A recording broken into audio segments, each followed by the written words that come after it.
You're watching the greatest television show in history, other than The Apprentice, Liquid Lunch on Newsmax TV.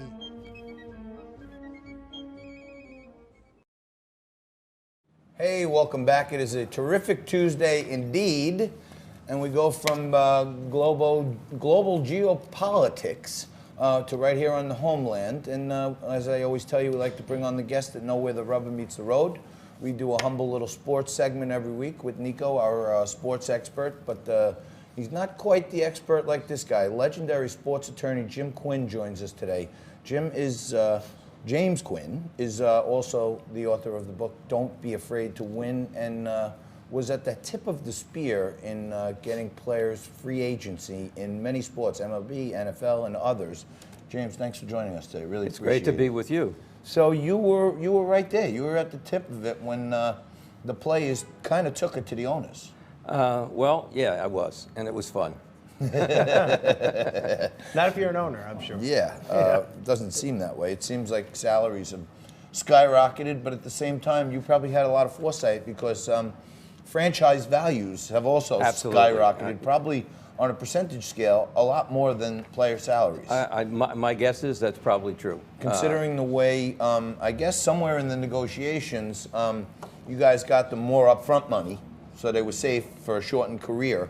But even till today, most of their contract isn't guaranteed for these NFL players. In the NFL, that's true, although because of the bonus money that free agency caused, about half the salaries are guaranteed up front. Right, but I'm saying after that, a lot of these kids, their lifespan in the NFL is like 2.5 years. They can sign a 5-year contract, Correct. They get a nice hunk up front, they get taxed, they take care of their whole family, and a lot of that is gone because it's the first time they've touched money, and then they only get paid another year or two. That can happen. I think that's made values of the franchises go through the roof. Well, that's for sure. I mean, sometimes I think to myself, I'd like to get a percentage of the franchise values that I've helped. You should have negotiated that. So we tried. We'd definitely like to pick your brain on some of the various sports wars or free agency battles that have taken place over the years. But especially for the non-sports fans out there, explain to folks what free agency is, how it came to be, and how it sort of changed the sports world. Absolutely. Before the 1970s, the reality was that players were not allowed to move from team to team, even when they weren't under contract. And it wasn't until the early 70s. In baseball, they had the reserve clause. Was and that actually, in all four sports, there was a reserve clause. It worked through this option notion that they could renew the option over and over again, which is what they did.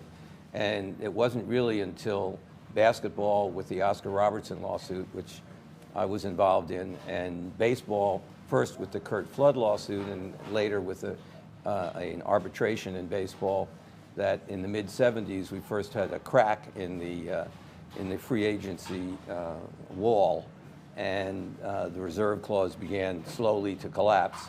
And in football, it took a lot longer, largely because the football owners are probably the more difficult human beings on the face of the earth. Who's the worst one that you dealt with? Come on, give us some red meat here. Who's the worst one? That's so hard. There were so many. Oh, so many. If you had to pick one. More recently, I'd probably say the former owner of the Carolina Panthers. Blank. Oh no, that's the Falcons. The Carolina Panthers. Whose name I'm now blanking on, of course. He was a difficult human being, but he was also the one that was forced out of the NFL for allegedly having. Was his name Blank? No, that's the Falcons. That's the Falcons owner. Got it. I'll think of it in a second. How's this guy, Jerry Jones? He can be difficult. I once had to send in a negotiation, Jerry, do you ever shut up? Wow. And the answer was, no, not really. What is the worst Supreme Court decision in the history of professional sports? I don't think there's any question. It's the Curt Flood decision. The Curt Flood decision. Where the owners in the NFL, or rather the Supreme Court decided ridiculously that baseball wasn't in interstate commerce and therefore the antitrust laws didn't apply. which was a silly. This was a slightly better, but only by a little bit better than the Dred Scott decision.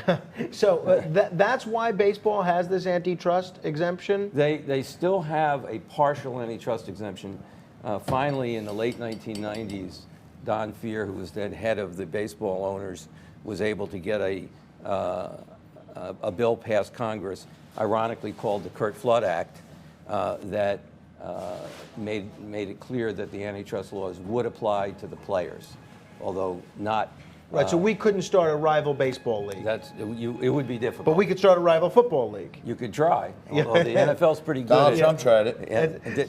And there's a So did chapter Vince in the McMahon, book yeah. that's called Trump's $3 League, which is about his efforts to force his way into the NFL with the United States Football League.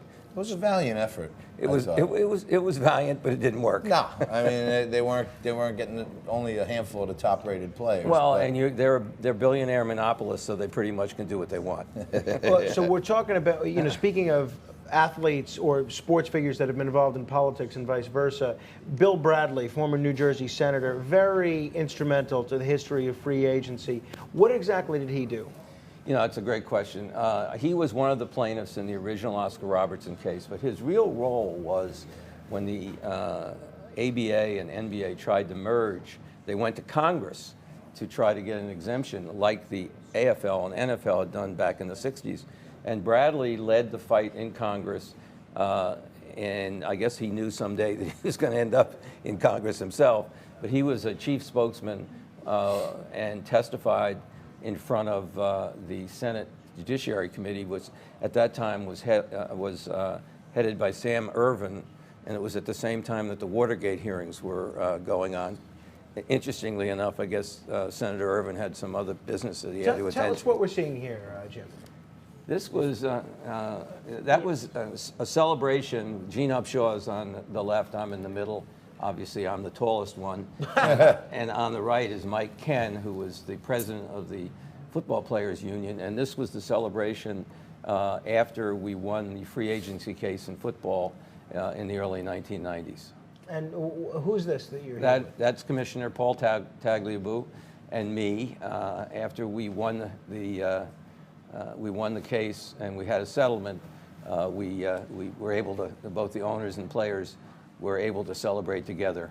That didn't last that long. So tell us how the salary cap came to be. What was the first sports league to offer a salary cap, and how did it become so ubiquitous? Although baseball, at best, is a pseudo salary cap. As I say in my book, it's probably one of my regrets.